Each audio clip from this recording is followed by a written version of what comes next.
In a busy workshop, a worker is bent over, focused on a task near a large piece of industrial machinery. Several colleagues are nearby, but no one is supervising the immediate area.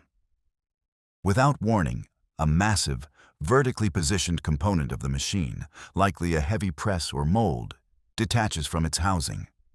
It pivots downward with immense force, crushing the unsuspecting worker underneath its weight.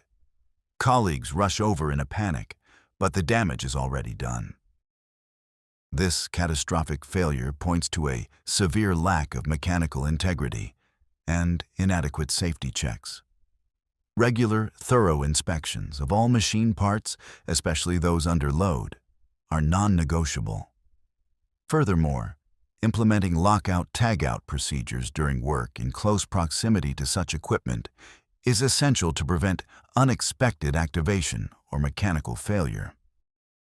Inside a textile factory, several workers move between rows of massive industrial looms. The area is a complex web of rapidly moving threads and rotating components. One worker carries a long metal rod across the aisle. As he walks, the end of the rod he's carrying gets snagged by the machinery. Instead of letting go, he tries to pull it free. The machine's power is overwhelming, and it instantly pulls him off his feet, dragging him violently into the rotating mechanism. His body is pulled completely into the machine as his colleagues look on in horror, helpless to stop the equipment. This incident is a stark reminder of the dangers of loose items and improper material handling around rotating machinery. The key safety lesson is to maintain situational awareness and never fight a machine's power. If something gets caught, the immediate reaction should be to let go and hit the nearest emergency stop. Proper machine guarding should also be in place to prevent contact with moving parts. Two workers are positioned near a large industrial rolling press. One worker, in a blue sweater, leans over the machine's infeed area, seemingly trying to adjust or clear something while it's operational. While he is leaning far into the machine, the powerful rollers suddenly activate its speed. He is instantly caught and dragged headfirst into the mechanism, disappearing completely between the massive cylinders in a fraction of a second. This is a devastating example of why lockout-tagout procedures are critical. Before any maintenance or adjustment, the machine must be completely de-energized and the power source locked out. Reaching into an active machine is a fatal gamble. In a large fabrication hangar, several workers are gathered around a massive, partially constructed metal hull section. High above, an overhead crane is maneuvering another heavy, curved steel plate. Suddenly, the rigging fails. The multi-ton steel plate detaches from the crane and plummets directly onto the structure below, striking the workers who have no time to react. This incident highlights a catastrophic failure in overhead lifting safety.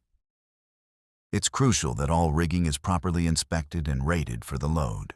Most importantly, a designated exclusion zone must be strictly enforced directly below any suspended load.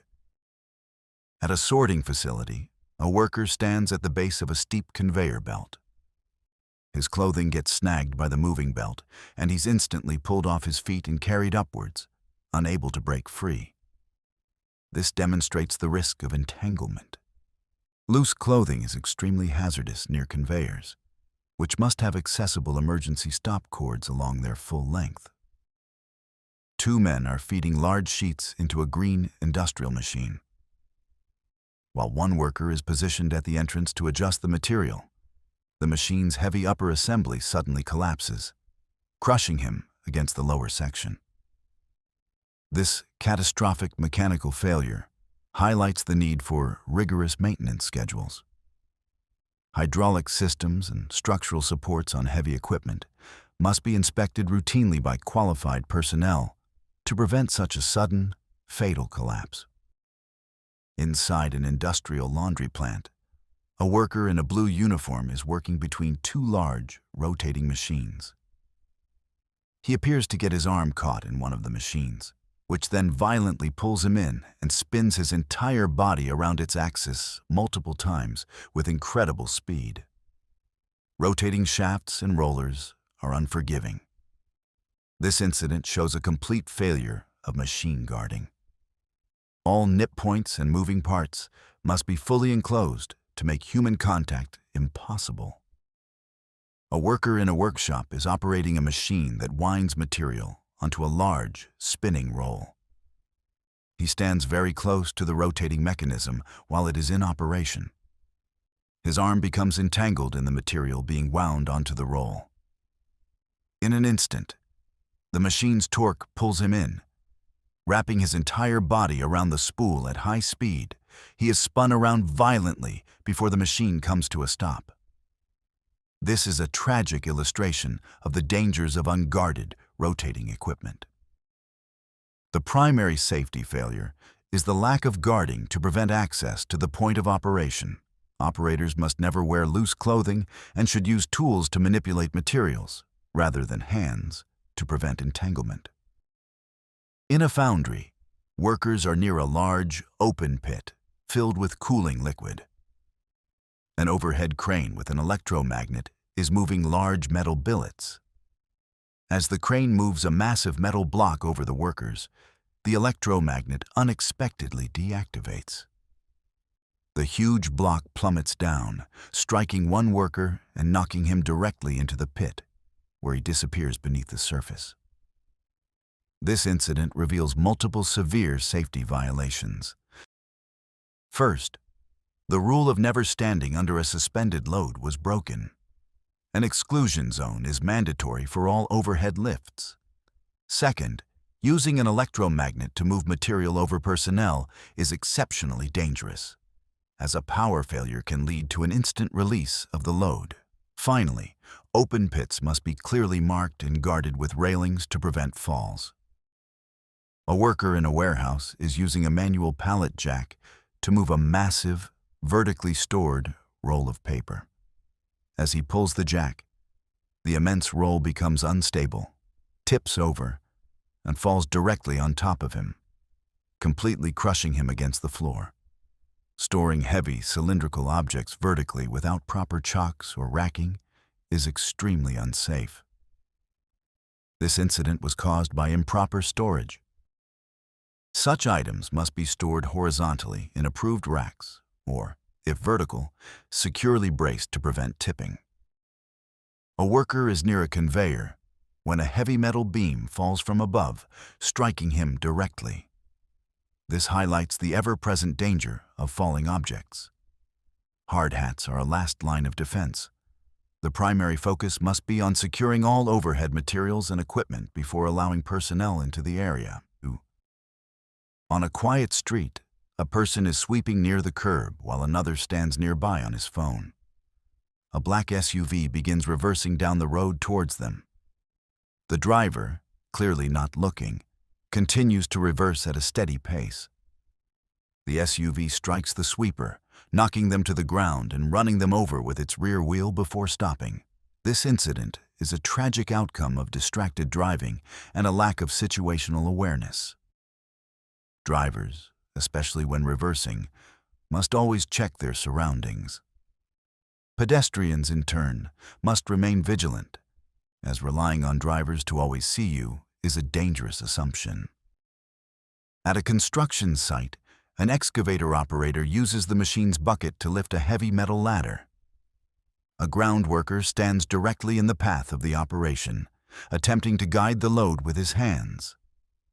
As the operator lifts the ladder, it becomes unstable, slips from the bucket's grip, and pivots downward, striking the ground worker. This is a clear case of improper lifting procedure. An excavator bucket is not designed for lifting such objects. Proper slings and rigging should have been used. Furthermore, the ground worker should never have placed himself in the line of fire where the load could fall. In this highly automated aluminum casting facility, a worker in a red hard hat is using a hoist near an active industrial robot. Crucially, the worker is freely moving within the robot's maximum reach. There are no physical safety cages or light curtains separating the man from the machine. He is sharing the robot's workspace, relying only on his own awareness. The worker places a stack of ingots and turns his back to the robot, walking directly into its programmed path. The robot swings a heavy, loaded basket, colliding with the worker with brutal force and throwing him across the floor. The robot, oblivious, completes its cycle as the man lies motionless. This is a catastrophic failure of robotic safety integration. A robot's work envelope is an absolute no-go zone for unprotected personnel. This area must be protected by physical fences with interlocked gates or presence-sensing devices, like light curtains that trigger an immediate shutdown if crossed. Assuming a worker can safely work around an industrial robot is a fatal mistake. This incident was an inevitability caused by a fundamentally flawed system design that failed to separate human and machine workspaces. In a stamping plant, workers operate a large industrial press. One man reaches deep inside the press to adjust material. At that moment, the press cycles, trapping his arm. He cries out, and his colleagues react instantly, rushing to hit the emergency stop and attempting to reverse the machine. While the co-worker's quick reaction is commendable, the incident should never have happened. Reaching into the point of operation of an active press is extremely dangerous. Safety systems like light curtains, two-hand controls, and physical guards are designed specifically to make this impossible, indicating a severe breakdown in safety protocols. In a container port, a large reach stacker is lifting a container from a trailer.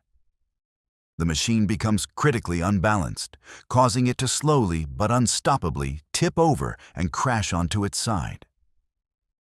This demonstrates a critical loss of stability. Reach stacker operators must adhere to strict load charts, accounting for weight, boom extension, and angle. The ground must also be firm and level for all heavy lifts. Exceeding the machine's capacity or operating on an unstable surface is a direct cause of such catastrophic tip-over incidents.